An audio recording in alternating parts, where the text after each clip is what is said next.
the whole thing in London. Yeah, it's a true crime. Are you a fan of true crime stuff? The biggest. True crime documentaries. Pensamos em true crime. Storytelling de true crime. Das histórias de true crime. Por que tá todo mundo tão obcecado com true crime?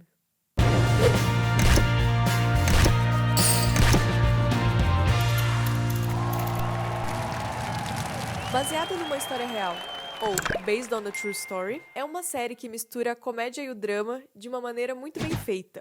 Um casal passando por problemas na relação e um certo nível de aperto financeiro resolvem, juntamente ao seu encanador, criar um podcast de true crime sobre uma perspectiva bastante proprietária. Podem ficar tranquilos que eu não vou dar nenhum spoiler aqui, já que a série foi ao ar há menos de um ano e fica como uma ótima recomendação para o público aqui do programa. A questão pertinente aqui é que a série explora muito bem essa obsessão do americano, que também pode ser trazida a um contexto global hoje em dia, pelo gênero true crime. Existem vários motivos pelos quais nos sentimos atraídos pelas produções de crime real. Um deles é o fator espetáculo, trazido pelo autor do livro Por que Nós Amamos Serial Killers. Scott Bond explica que assassinos em série nos atormentam de maneira similar a quando passamos por um acidente de trânsito e automaticamente queremos olhar. As ações de um assassino podem ser horríveis, mas algo ali prende totalmente a nossa atenção. Conversamos com a mestre em psicologia, Isabella Prux, para trazer também uma visão especializada. Uma das justificativas pelo fascínio das pessoas a respeito do true crime pode ser analisada através da ótica da psicanálise. Freud, em 1905, trouxe o conceito de sublimação.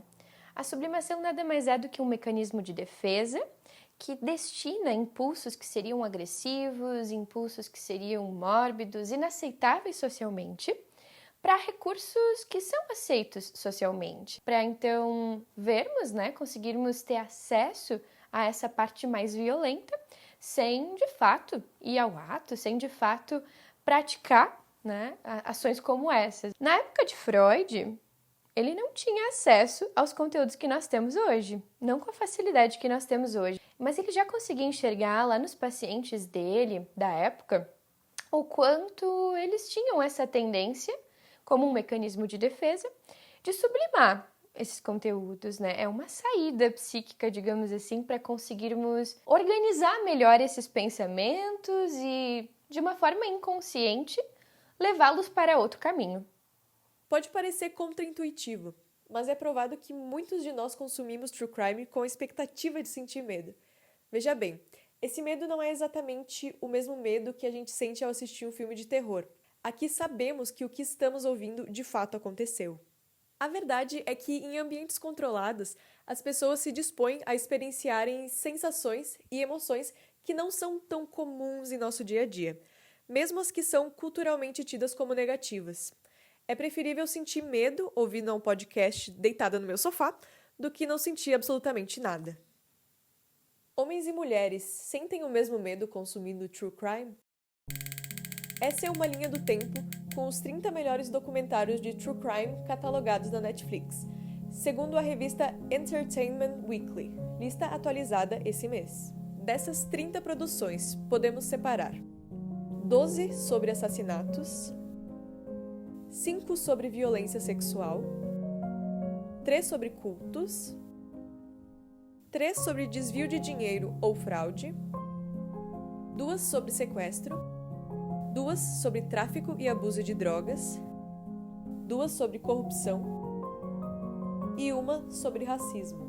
Podemos dizer que dessas produções, 4 têm vítimas diversas, toda uma parte da sociedade, sendo elas as 2 sobre drogas e mais 2 sobre cultos. 3 retratam famílias inteiras como vítimas de assassinato. 2 dessas produções abordam as lesões de companhia, 1 retrata casos diversos de homicídio, 4 delas têm homens como vítima. 2 relatam casos de homicídio, 1 caso de racismo e 1 caso de corrupção.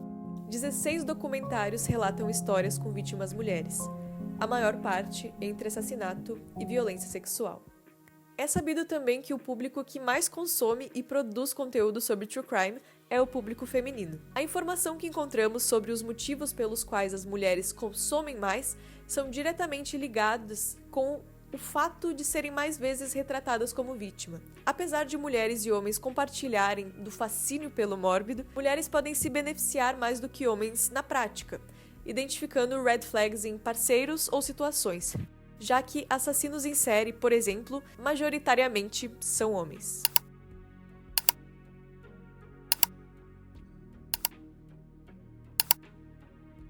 True crime pode fazer mal para quem consome?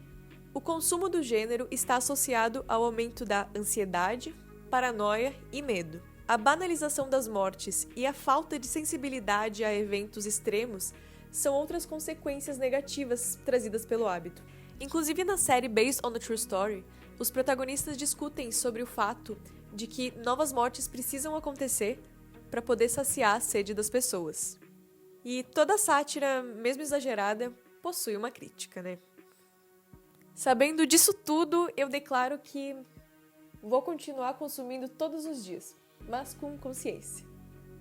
O excesso de exposição a conteúdos brutais nos remetem a uma aberração acontecida nos anos 80, as fanbases de assassinos. Era muito comum que os serial killers recebessem cartas de seus fãs na prisão, por exemplo. O Ted Bundy recebia fotos de mulheres nuas e até mesmo pedidos de casamento enquanto preso. Muito absurdo. Bags of fan mail arrived at his Florida jail during his trial. Ted's mail was as strange as anybody's mail could be. He got marriage proposals, lots and lots of women sent him pictures, some sent them nude pictures to him. Aqui no Brasil, felizmente, não são comuns registros de celebração de assassinos e também não vemos por aí fãs declarados do Maníaco do Parque ou do Pedrinho Matador. Esse culto aos criminosos parece ser mais comum nos Estados Unidos, que inclusive é o país com o maior número de serial killers registrados no mundo, com uma diferença imensa do segundo colocado. A boa notícia é que os assassinos em série estão cada vez menos presentes na sociedade. A Universidade de Radford criou um banco de dados de serial killers nos Estados Unidos, com registros desde 1900.